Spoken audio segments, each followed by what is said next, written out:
Hey everybody, welcome back. Thanks for watching my channel again. Today we'll be going through a walkthrough of Heide's Tower of Flame, or the Heide Tower of Flame. Anyways, and then we'll be going through No Man's Wharf. I cannot talk today. Anyways, so for the Heide's Tower of Flame, we're actually going to be using a blunt weapon, as most of our enemies along the way are wearing heavy armors. Just something to keep in mind whenever you're facing off with heavily armored enemies, like big giant knights wielding oversized weapons and whatnot. Always good to equip a blunt weapon, as that seems to be their weakness.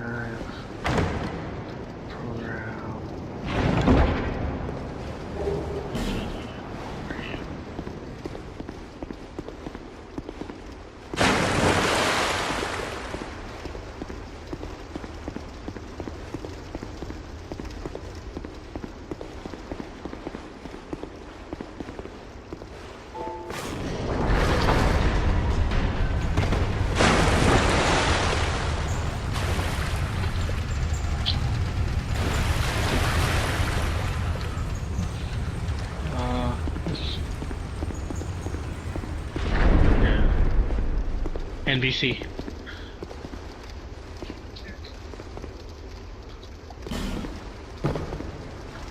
This thing you have to reinstall GeForce Experience.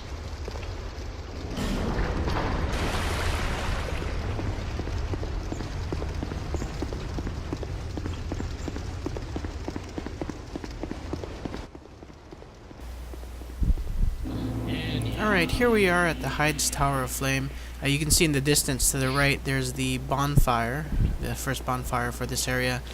These are the heavily armored giant oversized knights I was talking about, and you can see how effective that blunt weapon is.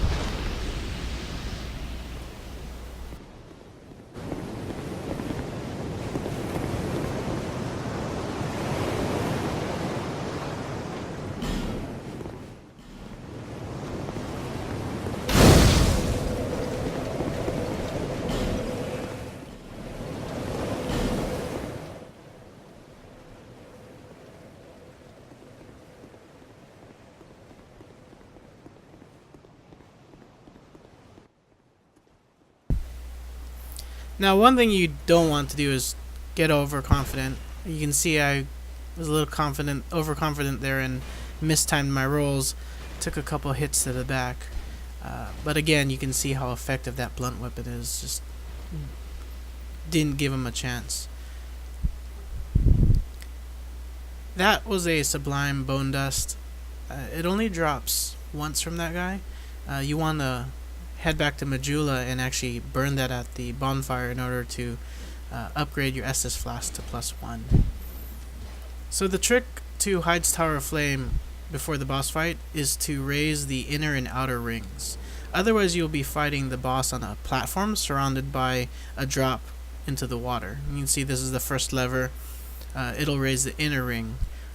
As we clear the area with the 3 knights, well, there's supposed to be 3 knights. Looks like my helper took out the Greatsword Knight. As we clear this area, the second lever will pop up, which will raise the outer ring. And I'll actually pan over, and so you can see what the animation for the outer ring looks like.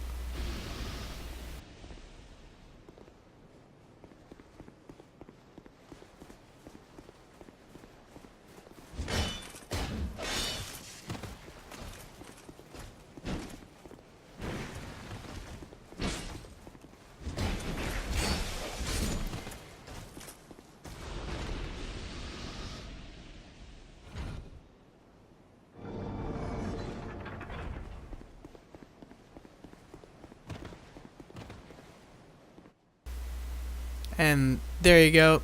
So that's the second lever, and as you can see, the outer ring is rising out of the water. thus making the boss fight a little more easier, or a lot more easier actually, reducing the chances of falling into the water.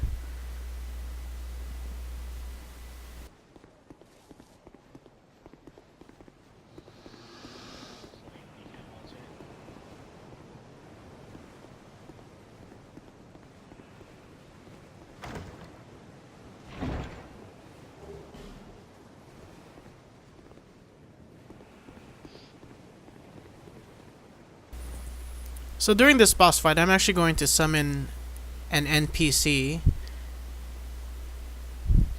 The nice thing about NPC summons is that they can soak up a lot of damage. Masterless Glencore here, you can see that he's wielding a great sword and a shield. I mean, he doesn't do too much during the fight, but you know what? Like I said, he can absorb a lot of damage. Sometimes it's a good thing, sometimes a bad thing. It all depends. But for the most part, if they can keep the boss's attention, it makes the fight a lot easier. If you decide not to have any summons during this fight, the trick or the key is to constantly be in his blind side. If you can strafe his shield side and get behind him, you should be able to get quite a few shots. I mean, this boss isn't all too hard. His moves are easily telegraphed as he has the same attack patterns. You can tell when he's about to plunge, just like that, or whether or not he's about to slash. It's all depending on how he raises his halberd above his head.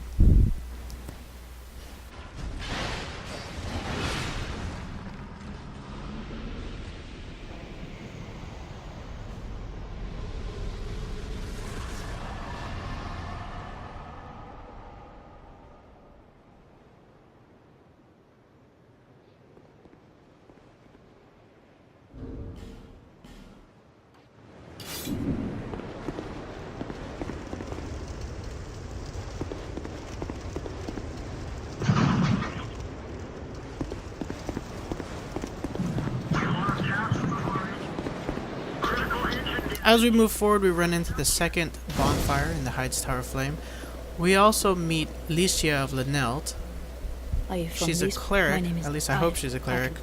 She's a corrupt cleric. In any case, she sells miracles, so if you are a faith build, or miracle build if you will, she's a good start to increasing your spell repertoire.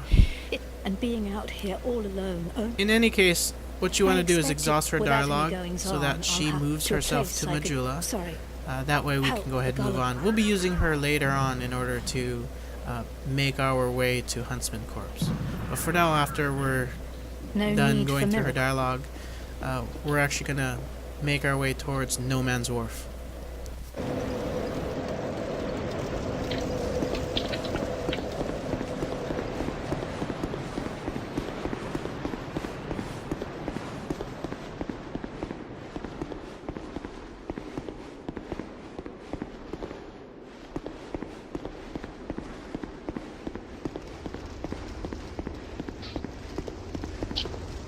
Are you playing Dark Souls still?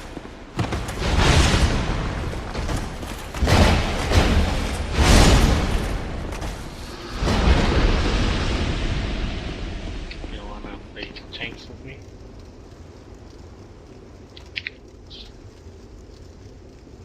Oh, what do you do? Aww. Man.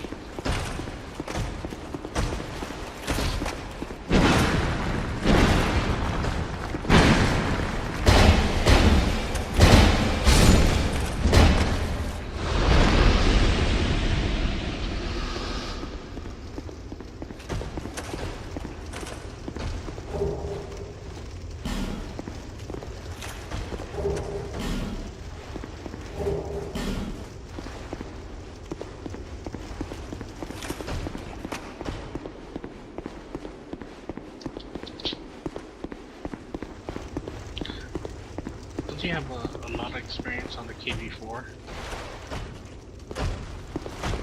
No? Or was it the T32? Either way, but found out that the items are not that bad. But same with the 5.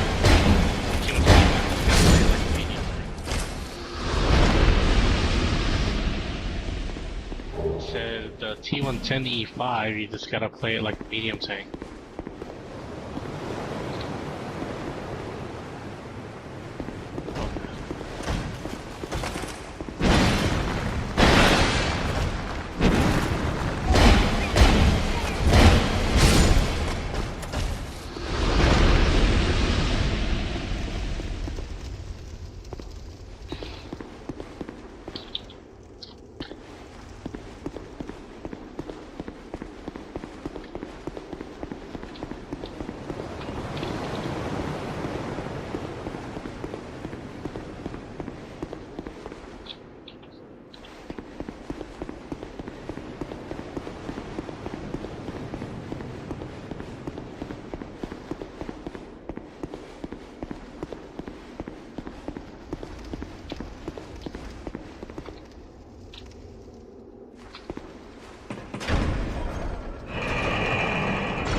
Yo, sweet.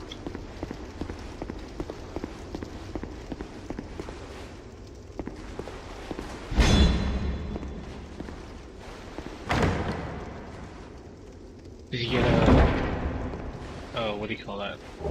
Notification?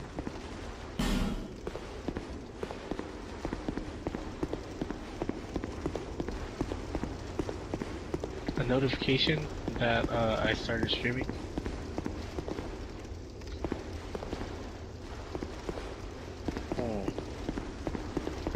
Bring it up, see how it looks.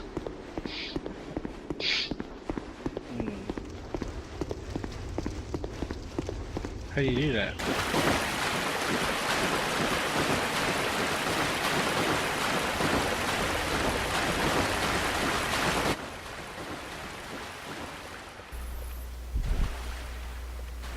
Making our way through this crack in the wall, we'll actually be approaching the first bonfire for No Man's Wharf. Along with the bonfire, you'll encounter Lucatil of Mira.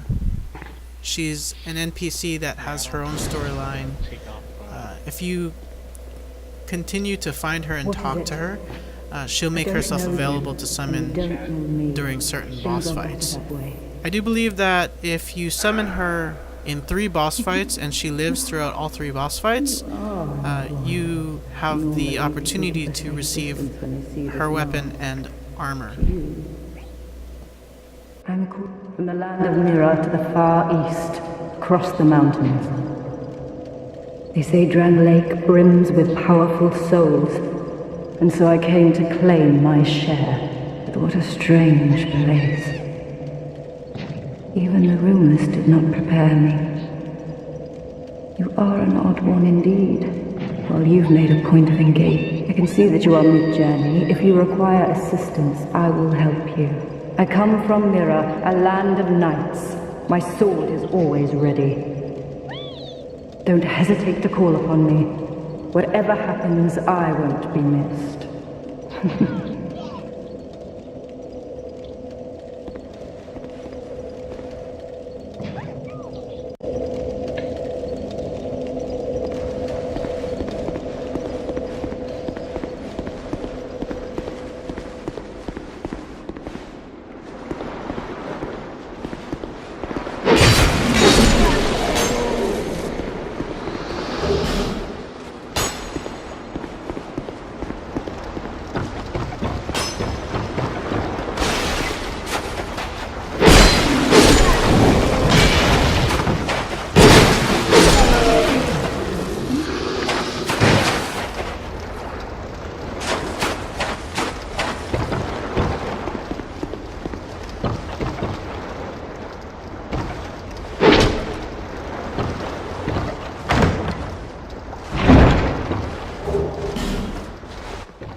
Now as I approach and try to attack this next guy, you see he throws something at me. What he throws actually is a flask of oil. If he gets oil on you, not only will it coat you with oil, but if you get hit by an archer with a flaming arrow, you'll actually explode and take damage. So watch out for that.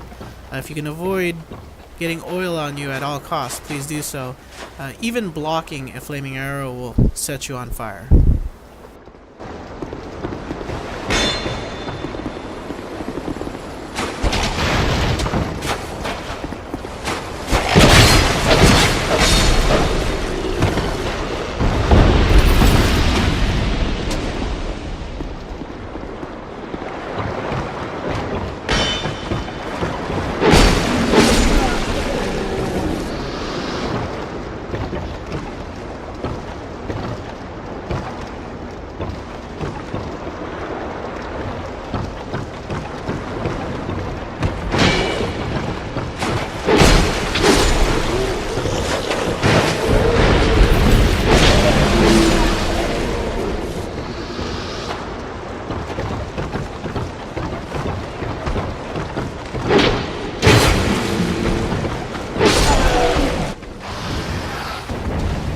Now that monster right there that just hit me, as you can see, with its attacks, it causes bleeding. I don't quite know the name, nor do I remember the name of the monster. All I know is that it is sensitive to light. Later on in the level, I'll show you where you can activate a Pharaoh's Lockstone, assuming you have a Pharaoh's Lockstone, that will illuminate the area, thus making those types of mobs easier to fight. And you'll see how I'm able to take advantage of their sensitivity to light. But for now, all I'm trying to do is avoid getting destroyed by this guy. Apparently, they're also sensitive to water, that's good to know.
Just up ahead here, right here is the Pharaoh's Lock I was talking about, where you use the Pharaoh's Lockstone.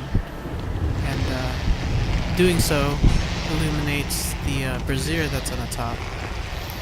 And as you can see, light fills the area. Stupid rock. I was actually hoping that he would break through the wagon for me. Oh, there he goes. I think that guy fell from the roof. That's how he got there. And you can see how well lit the area is now that that giant thing of oil is on fire.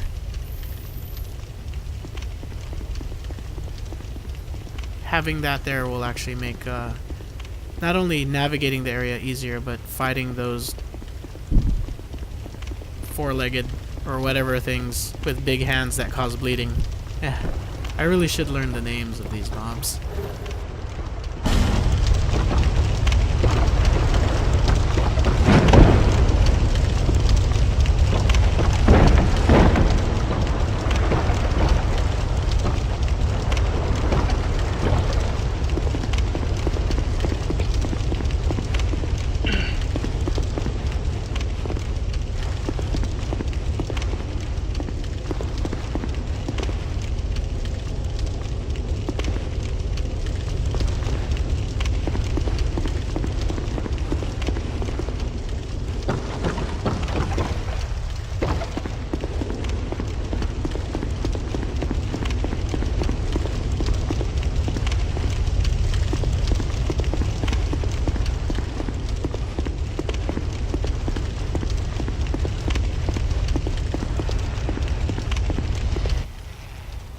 Now, normally, if we didn't light that thing up top with the Pharaoh's Lockstone, you would have to fight two of those dark, big-armed looking things before you got to this area. As you can see, they've done a retreat into that house right there. I'm actually going to take advantage of their confusion and get a few pot shots in.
Alright, as we enter this door, there's going to be an NPC to our right and 2 chests to our left. I do believe the NPC with the big blotch of blood in front of it has a crossbow trap. So there's a couple ways you can evade a crossbow trap. You can just step slightly to the right, or you can roll away. As you can see, I rolled the wrong direction and I took a shot to the rear. In any case, this NPC, his name is Gavlan, I believe. Who are you? It's Gavlan. not Gavin, it's Gavlan. Gavlan will. Gavlan deal. Right now he has a limited supply Gavlan wants of soul. poison Many. items that you can buy from him. He's also With Gavlan. a vendor that you can actually sell items to for souls. So he's pretty useful. So try not killing him or attacking him or making him angry. If you accidentally hit him on any of your meetings with him, there is an NPC that you can talk to in order for him to forgive you.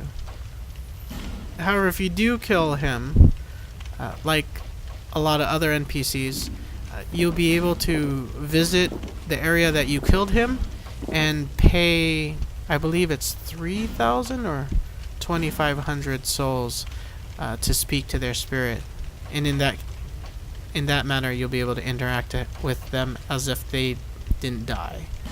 But yeah, as you can see, I'm selling a few items that I don't use to him to acquire souls.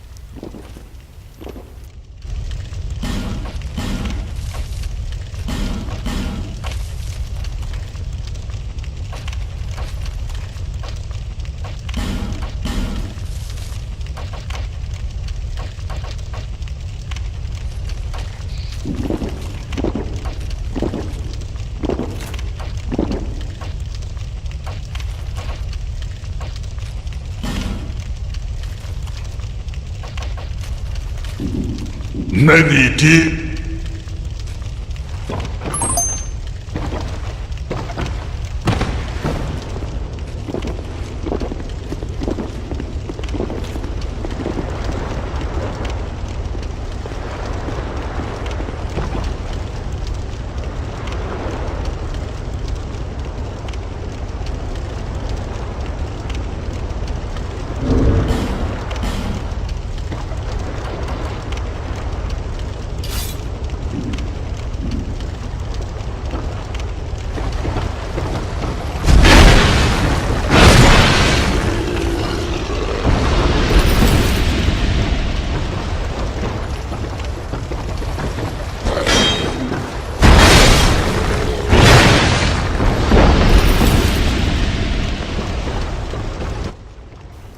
Now, in order to advance forward, we actually have to ring this bell right here and call forth the ship that seems to be...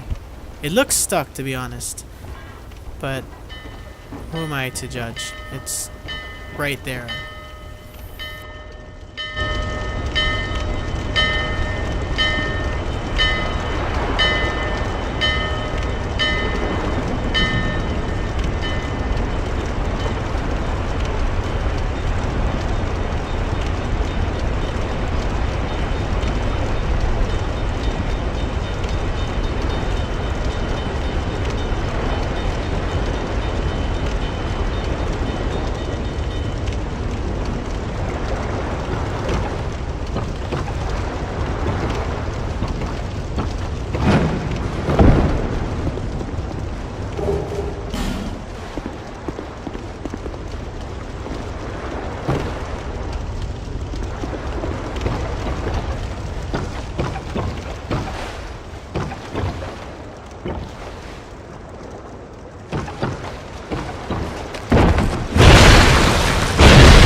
Just up ahead here, you can see Lucatil's summon sign. We're actually not going to summon her right now. I'm just going to open the shortcut to this area here and clear out a few of the bad guys. The reason why I don't want to summon her so soon is, again, like I mentioned earlier, NPC AI isn't all that, and there is a possibility where she can kill herself. So I'm just clearing the area and making sure it's safe to summon her. And then when it is, I'm actually going to summon her and bring her with me towards the boat, clear the boat, and then we'll take on the boss.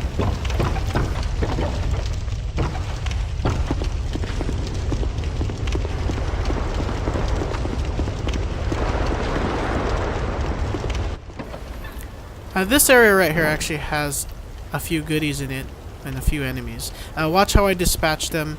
Just take care not to destroy the giant jars as they contain poison. And if you do destroy them, make sure you're not near it. You can see how quickly that poison started to react on that bad guy right there. It didn't last too long, so just be careful. And then also in this room is a hidden area. You want to be quick, as there are one of those crystal bug-looking things that usually have and you can see I go right after it.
now that we cleared the area, we can go ahead and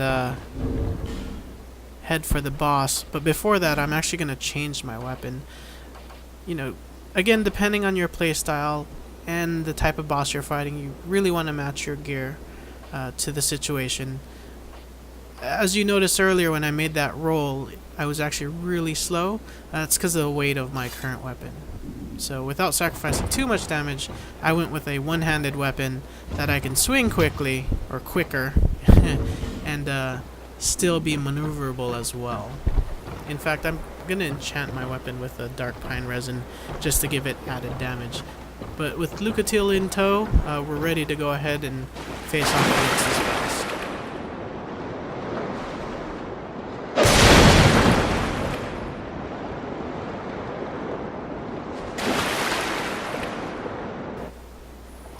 Now, the name of this boss is the Flexile Sentry. The one thing you want to keep in mind is that it can change its attack direction at any time, as what a lot of people are calling it's conjoined twins that share the same legs.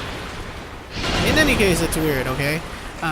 One part, or one body is dual-wielding clubs, spike clubs, that cause bleeding, and the other part is dual-wielding curved swords.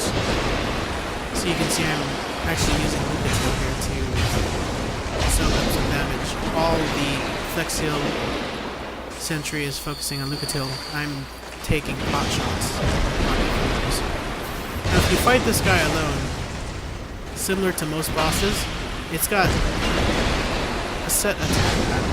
I usually wait until it switches to mace mode. You know what, it doesn't matter whether it's mace mode or sword mode. As long as you're attacking it after it makes a big attack, you can whittle down its HP and beat it rather easily.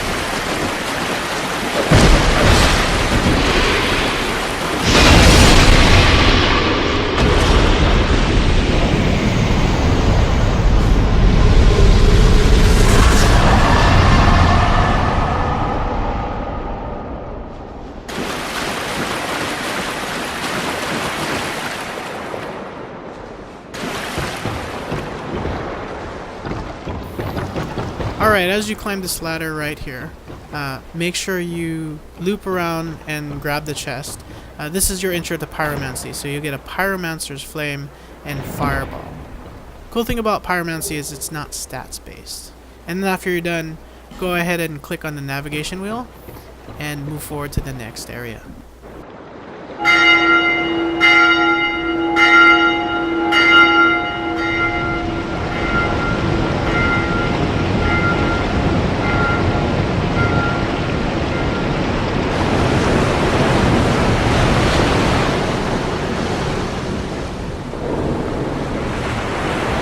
We're going to go ahead and end the video here. Folks, thanks again for watching my channel. You can always check out my live stream at twitch.tv/SaltyRocks. Other than that, we'll see you next episode where we traverse the Huntsman's Corpse. Have a great day.